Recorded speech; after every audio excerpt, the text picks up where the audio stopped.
Thank you. Now, Mr. Mayor, fellow Democrats, we are here to nominate a president. And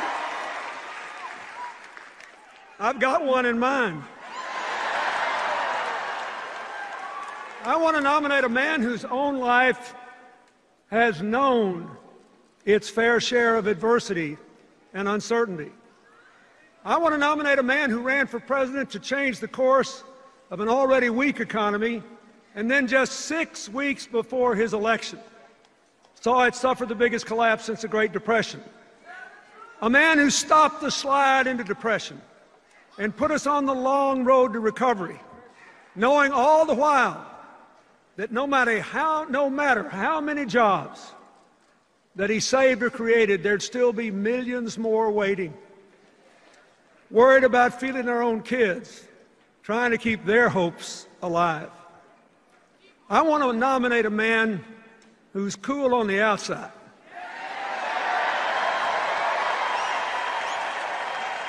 but who burns for America on the inside.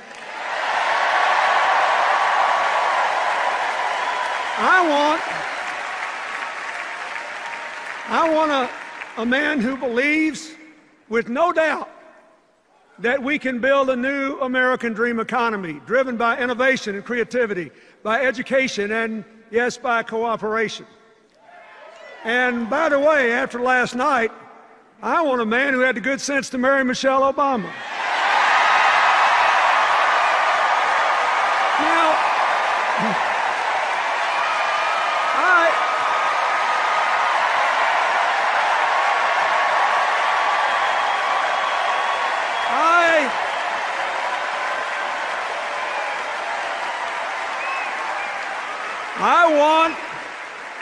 I want Barack Obama to be the next president of the United States.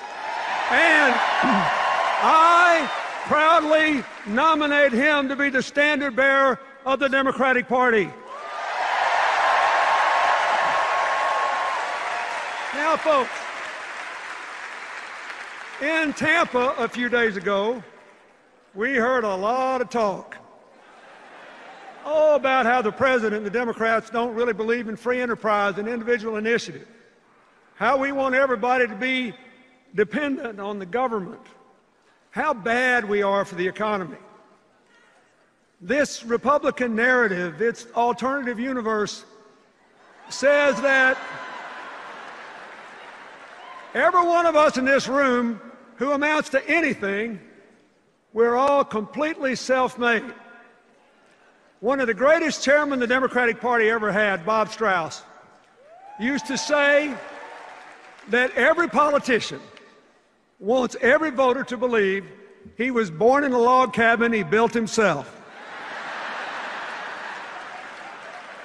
But,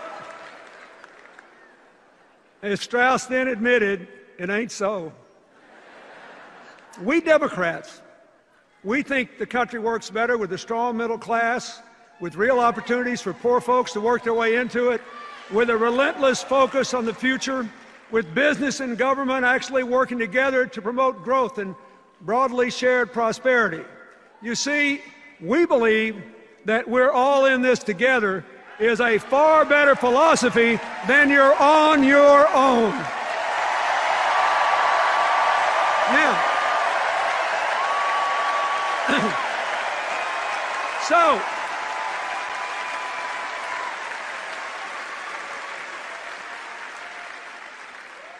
who's right?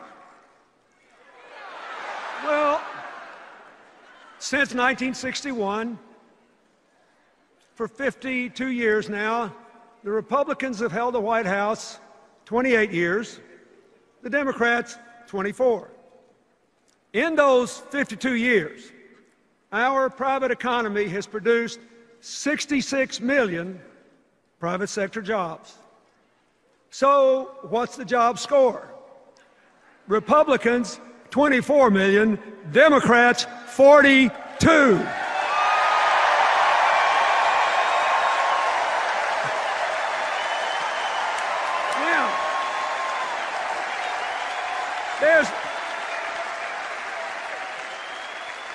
there's a reason for this.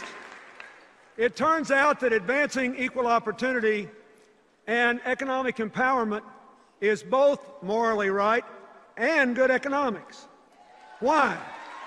Because poverty, discrimination, and ignorance restrict growth. When you stifle human potential, when you don't invest in new ideas, it doesn't just cut off the people who are affected, it hurts us all. We know that investments in education and infrastructure and scientific and technological research increase growth.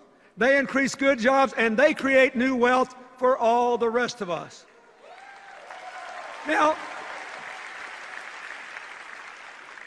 there's something I've noticed lately, you probably have too, and it's this. Maybe just because I grew up in a different time, but though I often disagree with Republicans, I actually never learned to hate them the way the far right that now controls their party seems to hate our president and a lot of other Democrats.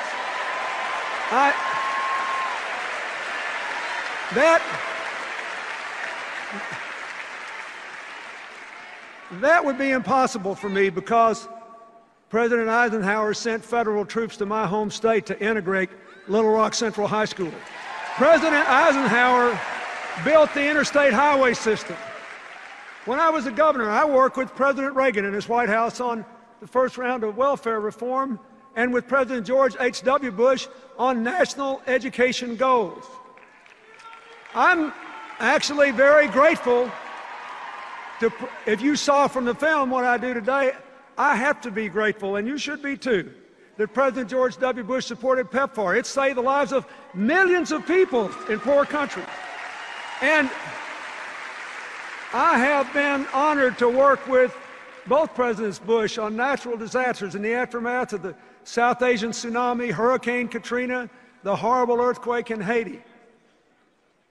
Through my foundation, both in America and around the world, I'm working all the time with Democrats, Republicans, and independents. Sometimes I couldn't tell you for the life who I'm working with because we focus on solving problems and seizing opportunities and not fighting all the time.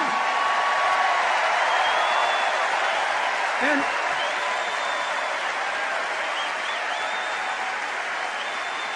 so here's what I want to say to you. And here's what I want the people at home to think about.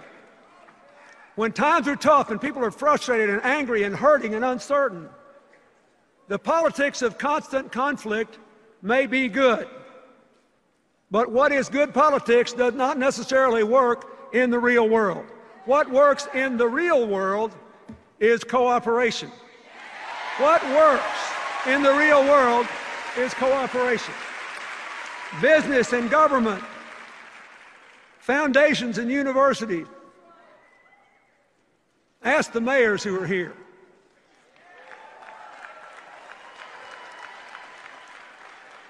Los Angeles is getting green and Chicago is getting an infrastructure bank because Republicans and Democrats are working together to get it. They didn't check their brains at the door, they didn't stop disagreeing, but their purpose was to get something done. Now, why is this true? Why does cooperation work better than constant conflict? Because nobody's right all the time, and a broken clock is right twice a day. And every one of us and every one of them, we're compelled to spend our fleeting lives between those two extremes, knowing we're never going to be right all the time and hoping we're right more than twice a day. Unfortunately, the faction that now dominates the Republican Party doesn't see it that way. They think government is always the enemy, they're always right, and compromise is weakness. Just in the last couple of elections, they defeated two distinguished Republican senators because they dared to cooperate with Democrats on issues important to the future of the country, even national security. They beat a Republican congressman with almost 100% voting record on every conservative score because he said he realized he did not have to hate the president to disagree with him. Boy, that was a non-starter, and they threw him out.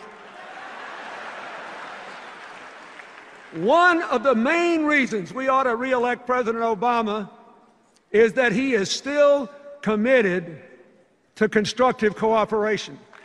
Look at his record. Look at his record. Look at his record.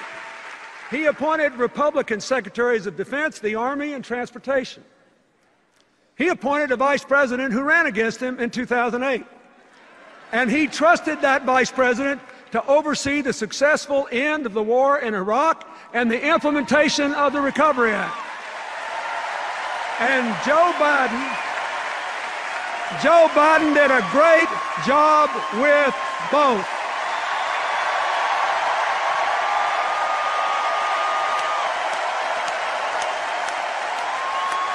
Now,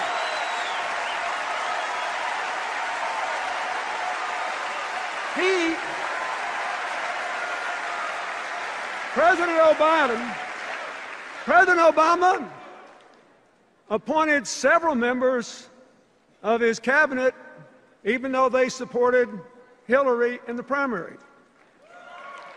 Heck, he even appointed Hillary.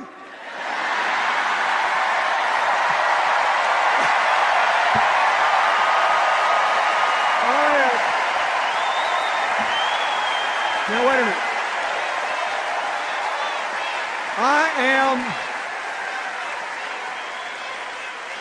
I am very proud of her. I am proud of the job she and the National Security Team have done for America. I am grateful that they have worked together to make us safer and stronger, to build a world with more partners and fewer enemies. I'm grateful for the relationship of respect and partnership she and the President have enjoyed, and the signal that sends to the rest of the world that democracy does not have to be a blood sport. It can be an honorable enterprise that advances the public interest.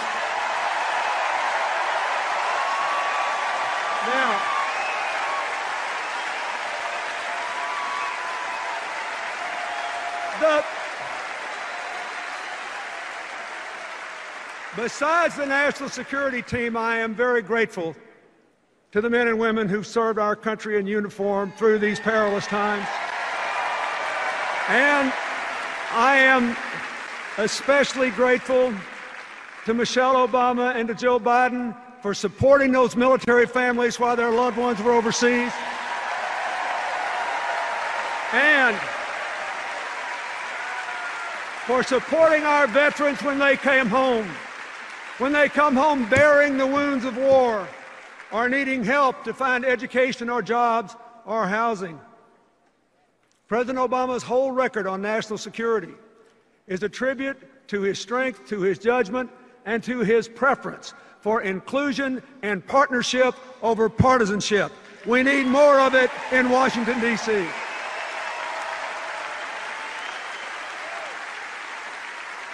Now, we all know that he also tried to work with congressional Republicans on health care, debt reduction, and new jobs. And that didn't work out so well.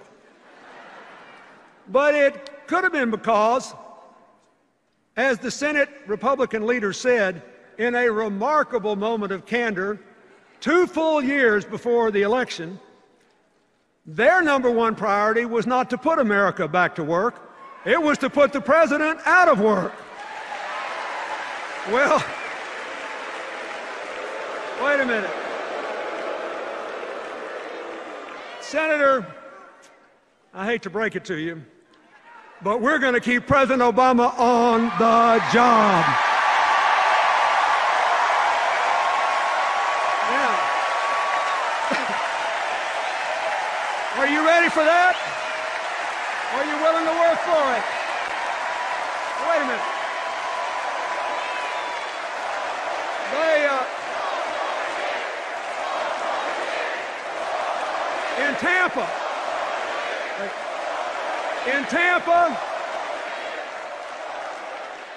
In Tampa, did y'all watch their convention? I did.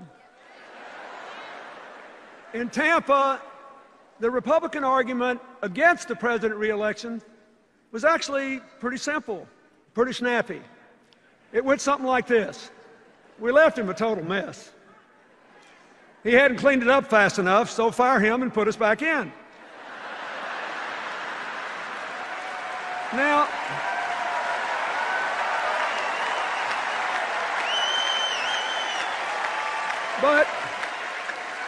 but they did it well.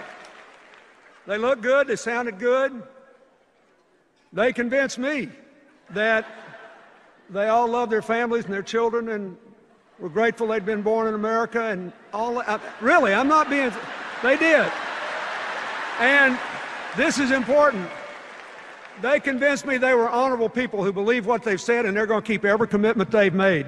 We just got to make sure the American people know what those commitments are. Because in order to look like an acceptable, reasonable, moderate alternative to President Obama, they just didn't say very much about the ideas they've offered over the last 2 years. They couldn't. Because they want to go back to the same old policies that got us in trouble in the first place. They want to cut taxes for high-income Americans even more than President Bush did.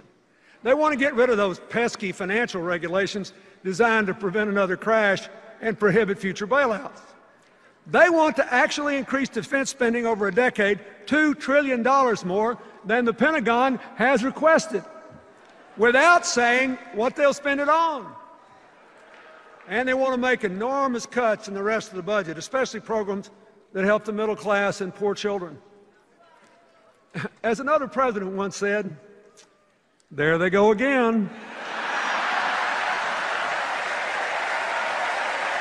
Now, I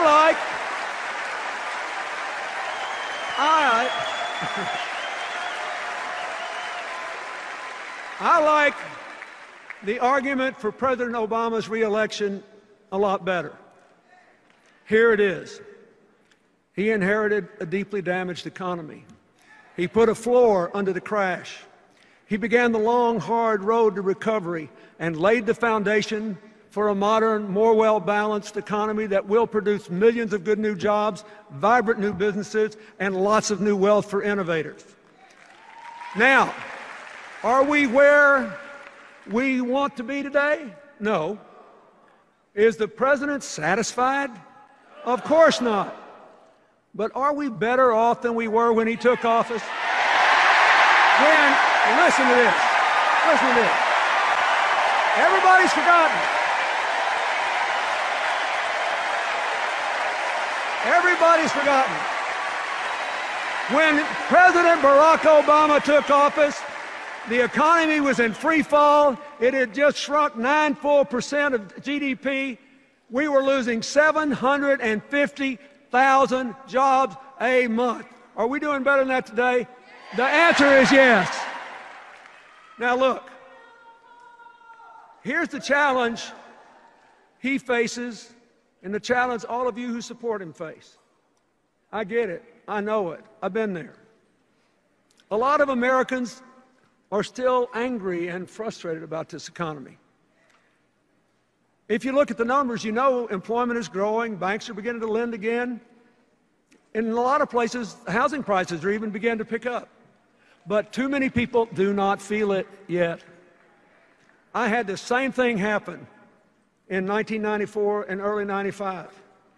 We could see that the policies were working, that the economy was growing, but most people didn't feel it yet. Thankfully, by 1996, the economy was roaring, everybody felt it, and we were halfway through the longest peacetime expansion in the history of the United States. But, wait. The difference this time is purely in the circumstances. President Obama started with a much weaker economy than I did. Listen to me now. No president, not me, not any of my predecessors, no one could have fully repaired all the damage that he found in just 4 years. Now,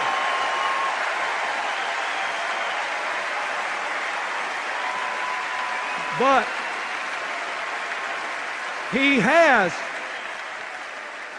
He has laid the foundations for a new, modern, successful economy of shared prosperity. And if you will renew the president's contract, you will feel it. You will feel it. Folks, whether the American people believe what I just said or not may be the whole election.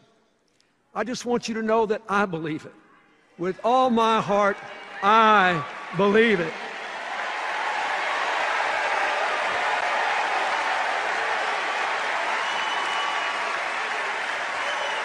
Now, why do I believe it? I'm fixing to tell you why.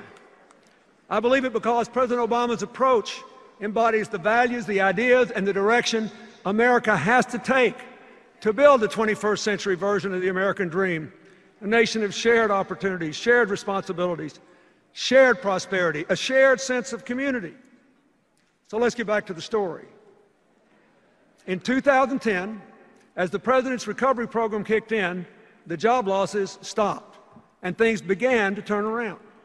The Recovery Act saved or created millions of jobs and cut taxes, let me say this again, cut taxes for 95% of the American people. In the last 29 months, our economy has produced about 4.5 million private sector jobs. We could have done better, but last year the Republicans blocked the president's job plan, costing the economy more than 1 million new jobs. So here's another job score. President Obama plus 4.5 million. Congressional Republicans, 0. During this period,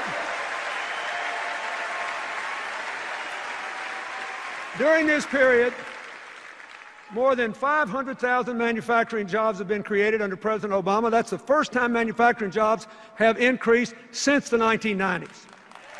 And I'll tell you something else. The auto industry restructuring worked. It saved more than 1 million jobs, and not just at GM, Chrysler, and their dealerships, but in auto parts manufacturing all over the country.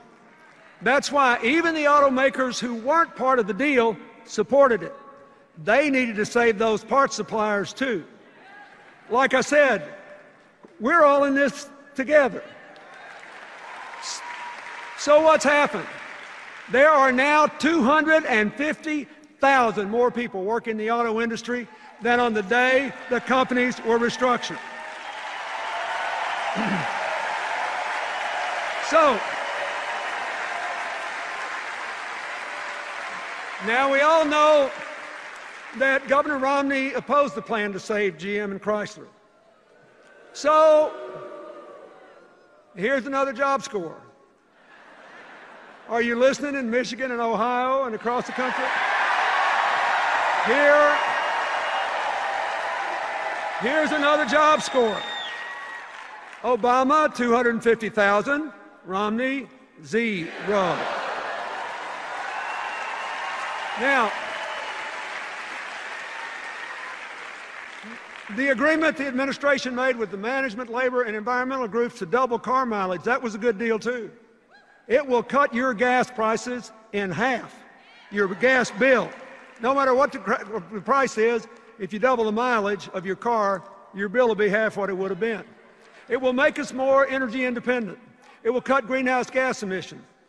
And according to several analyses over the next 20 years, it'll bring us another 500,000 good new jobs into the American economy.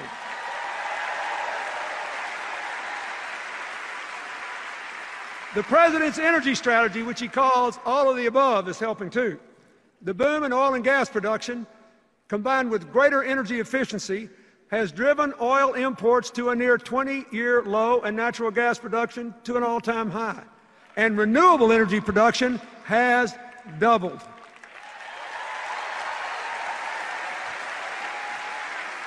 Of course, we need a lot more new jobs, but there are already more than 3 million jobs open and unfilled in America.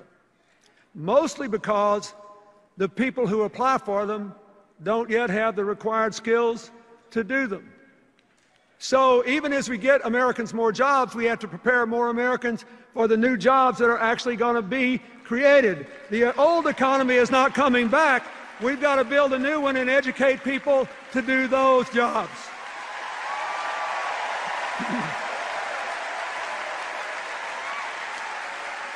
The President and his Education Secretary have supported community colleges and employers in working together to train people for jobs that are actually open in their communities. And even more important, after a decade in which exploding college costs have increased the dropout rate so much that the percentage of our young people with four-year college degrees has gone down so much that we have dropped to 16th in the world in the percentage of young people with college degrees. So, the President's student loan reform is more important than ever. Here's what it does. Here's what it does. You need to tell every voter where you live about this. It lowers the cost of federal student loans, and even more important, it gives students the right to repay those loans as a clear, fixed, low percentage of their income for up to 20 years. Now, what does this mean? What does this mean? Think of it. It means no one will ever have to drop out of college again for fear they can't repay their debt. And it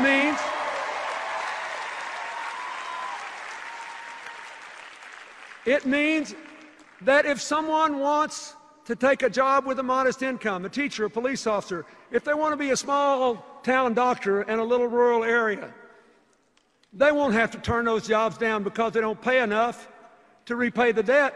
Their debt obligation will be determined by their salary. This will change the future for young Americans.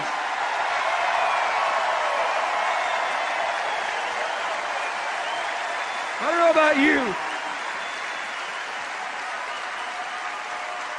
but on all these issues, I know we're better off because President Obama made the decisions he did. Now, that brings me to health care. Now the Republicans call it derisively Obamacare. They say it's a government takeover, a disaster, and that if we'll just elect them, they'll repeal it. Well, are they right? Let's take a look at what's actually happened so far. First, individuals and businesses have already gotten more than $1 billion in refunds from insurance companies because the new law requires 80 to 85% of your premium to go to your health care, not profits or promotion. And the gains are even greater than that because a bunch of insurance companies have applied to lower their rates to comply with the requirement. Second, more than 3 million young people between 19 and 25 are insured for the first time because their parents' policies can cover them. Third, millions of seniors are receiving preventive care, all the way from breast cancer screenings to tests for heart problems and scores of other things, and younger people are getting them too. Fourth, soon the insurance companies, not the government, the insurance companies will have millions of new customers, many of them middle-class people with pre-existing conditions who never could get insurance before. Now, finally, listen to this. For the last 2 years, after going up at 3 times the rate of inflation for a decade, for the last 2 years, health care costs have been under 4% in both years for the first time in 50 years. So,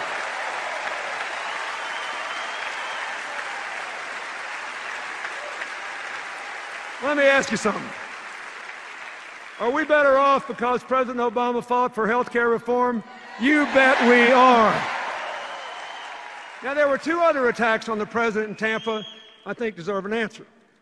First, both Governor Romney and Congressman Ryan attacked the president for allegedly robbing Medicare of $716 billion.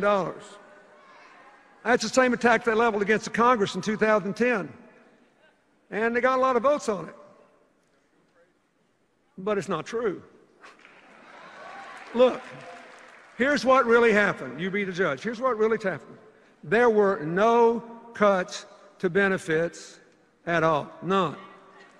What the president did was to save money by taking the recommendations of a commission of professionals to cut unwarranted subsidies to providers and insurance companies that were not making people healthier and were not necessary to get the providers to provide the service.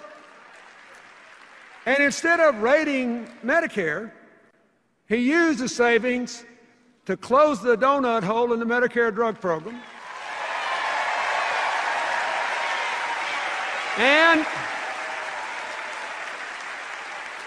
you all got to listen carefully to this. This is really important. And to add 8 years to the life of the Medicare Trust Fund so it is solvent till 2024.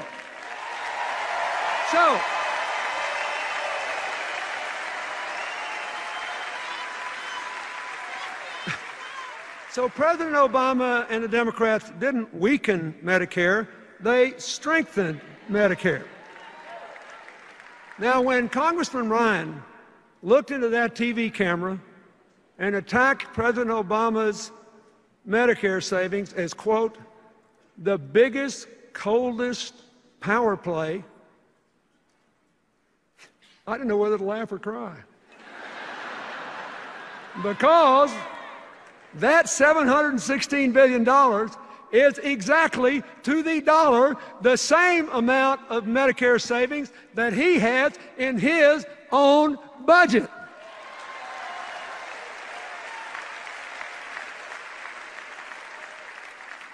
You got to give one thing. It takes some brass to attack a guy for doing what you did.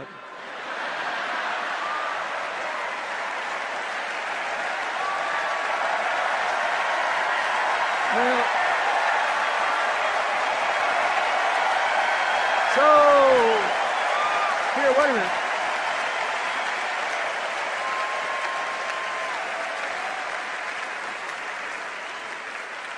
Now, you're having a good time, but this is getting serious. I want you to listen. It's important, because a lot of people believe this stuff. Now, at least on this issue, and this one issue, Governor Romney has been consistent. He attacked President Obama too, but he actually wants to repeal those savings and give the money back to the insurance company. He wants to go back to the old system, which means we'll reopen the donut hole and force seniors to pay more for drugs, and we'll reduce the life of the Medicare Trust Fund by 8 full years.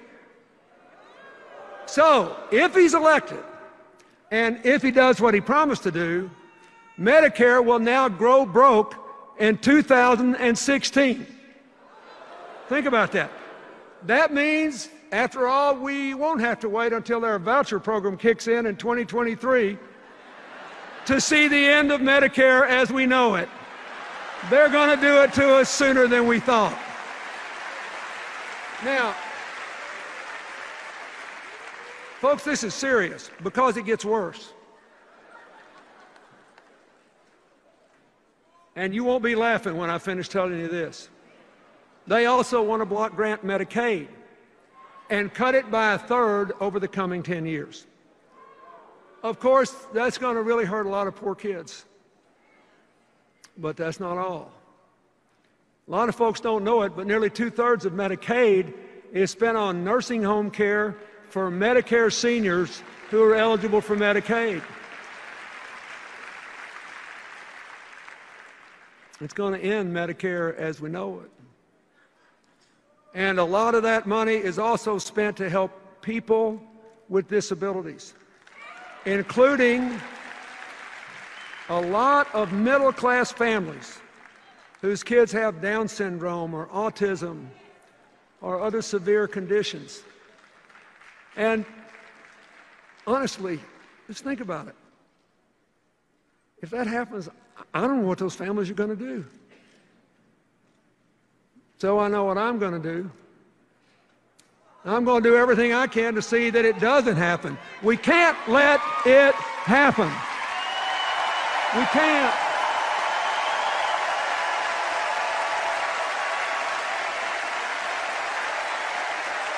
Now, wait a minute.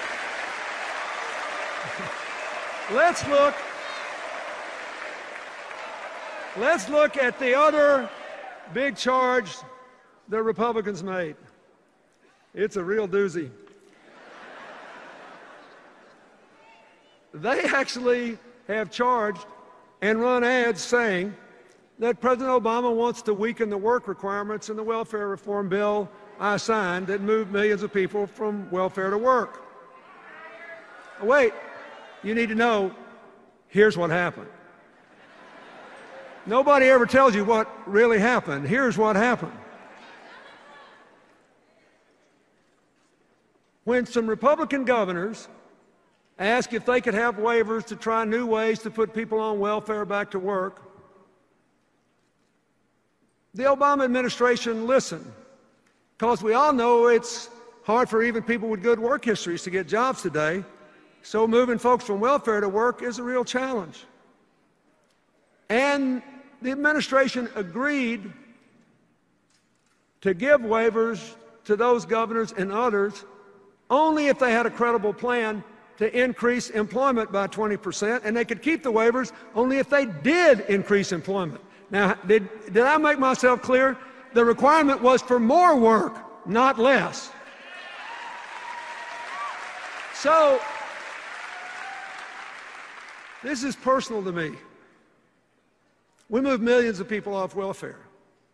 It was one of the reasons that in the 8 years I was president, we had 100 times as many people move out of poverty into the middle class than happened under the previous 12 years. 100 times as many. It's a big deal. But I am telling you, the claim that President Obama weakened welfare reform's work requirement is just not true.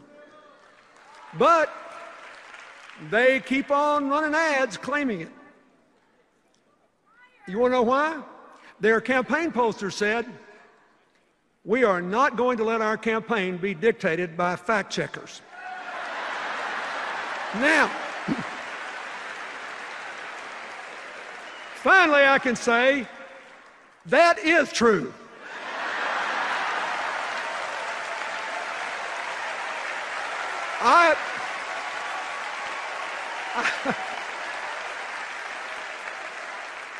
I couldn't have said it better myself.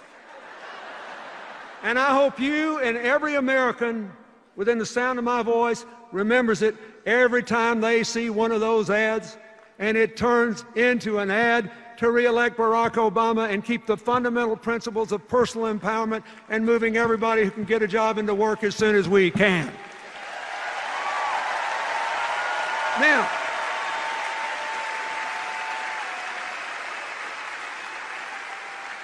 let's talk about the debt. Today, interest rates are low, lower than the rate of inflation. People are practically paying us to borrow money, hold their money for them. But it will become a big problem when the economy grows and interest rates start to rise. We've got to deal with this big long-term debt problem, or it will deal with us. It'll gobble up a bigger and bigger percentage of the federal budget we'd rather spend on education and health care and science and technology. We got to deal with it. Now, what has the president done? He has offered a reasonable plan of $4 trillion in debt reduction over a decade, with $2.5 trillion coming from, for every $2.5 trillion in spending cuts, he raises $1 in new revenues, 2.5 to 1. And he has tight controls on future spending. That's the kind of balanced approach proposed by the Simpson-Bowles Commission, a bipartisan commission. Now, I think this plan is way better than Governor Romney's plan. First, the Romney plan fails the first test of fiscal responsibility. The numbers just don't add up. I mean, consider this. What would you do if you had this problem? Somebody says, oh, we got a big debt problem, we got to reduce the debt. So what's the first thing he says we're going to do?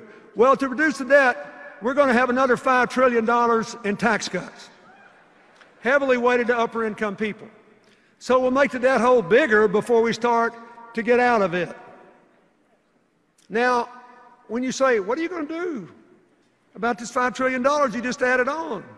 They say, oh, we'll make it up by eliminating loopholes in the tax code. So then you ask, well, which loopholes and how much? You know what they say? See me about that after the election. I'm not making it up. That's their position. See me about that after the election. Now, people ask me all the time how we got 4 surplus budgets in a row. What new ideas did we bring to Washington? I always give a one-word answer. Arithmetic.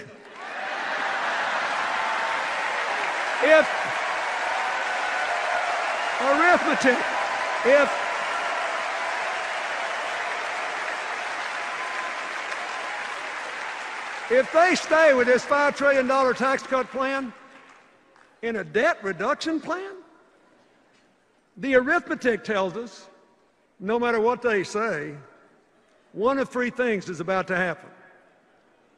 One, assuming they try to do what they say they'll do, cover it by deductions, cutting those deductions. One, they'll have to eliminate so many deductions, like the ones for home mortgages and charitable giving, that middle-class families will see their tax bills go up an average of $2,000, while anybody who makes $3 million or more will see their tax bill go down $250,000. Or, 2, they'll have to cut so much spending that they'll obliterate the budget for the national parks, for ensuring clean air, clean water, safe food, safe air travel. They'll cut way back on Pell Grants, college loans, early childhood education, child nutrition programs, all the programs that help to empower middle-class families and help poor kids. Oh, they'll cut back on investments in roads and bridges and science and technology and biomedical research. That's what they'll do. They'll hurt the middle class and the poor and put the future on hold to give tax cuts to upper income people who've been getting it all along. Or 3, in spite of all the rhetoric, they'll just do what they've been doing for more than 30 years. They'll go in and cut the taxes way more than they cut spending, especially with that big defense increase, and they'll just explode the debt and weaken the economy. And they'll destroy the federal government's ability to help you by letting interest gobble up all your tax payments. Don't you ever forget, when you hear them talking about this, that Republican economic policies quadrupled the national debt before I took office, in the 12 years before I took office, and double the debt in the 8 years after I left, because it defied arithmetic.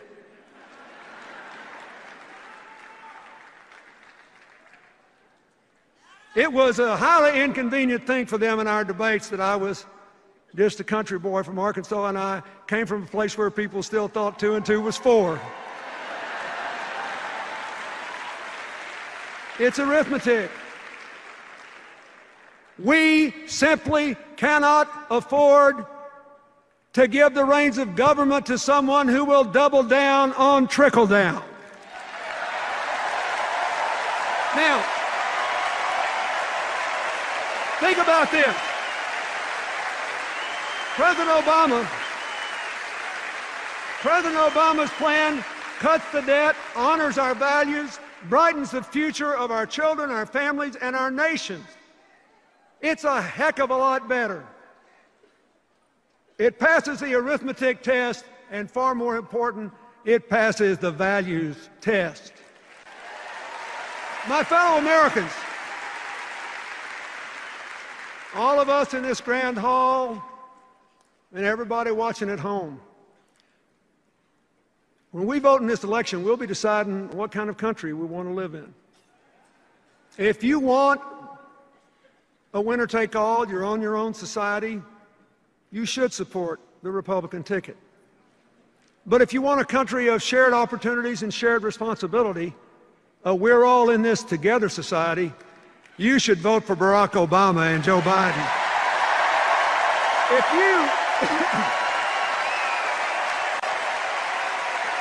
If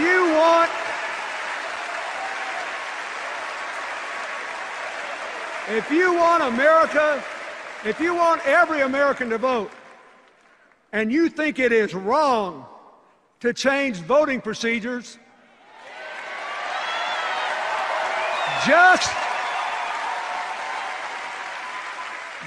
to reduce the turnout of younger, poorer, minority, and disabled voters, you should support Barack Obama.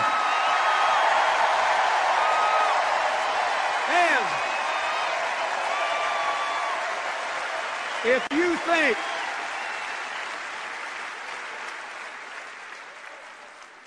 if you think the president was right to open the doors of American opportunity to all those young immigrants brought here when they were young so they can serve in the military or go to college, you must vote for Barack Obama. If you want a future of shared prosperity, where the middle class is growing and poverty is declining, where the American dream is really alive and well again, and where the United States maintains its leadership as a force for peace and justice and prosperity in this highly competitive world, you have to vote for Barack Obama. Look,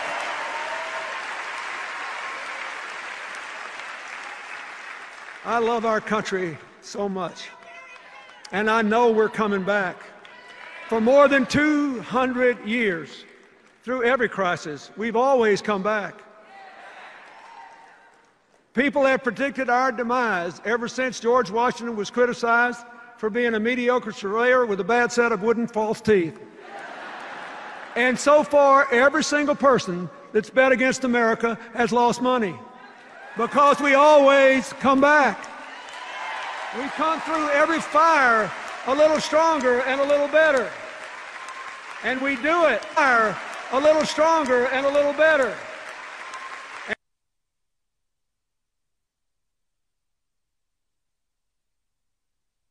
And we do it because in the end we decide to champion the cause for which our founders pledged their lives, their fortunes, their sacred honor. The cause of forming a more perfect union. My fellow Americans, if that is what you want, if that is what you believe, you must vote and you must re-elect President Barack Obama. God bless you, and God bless America.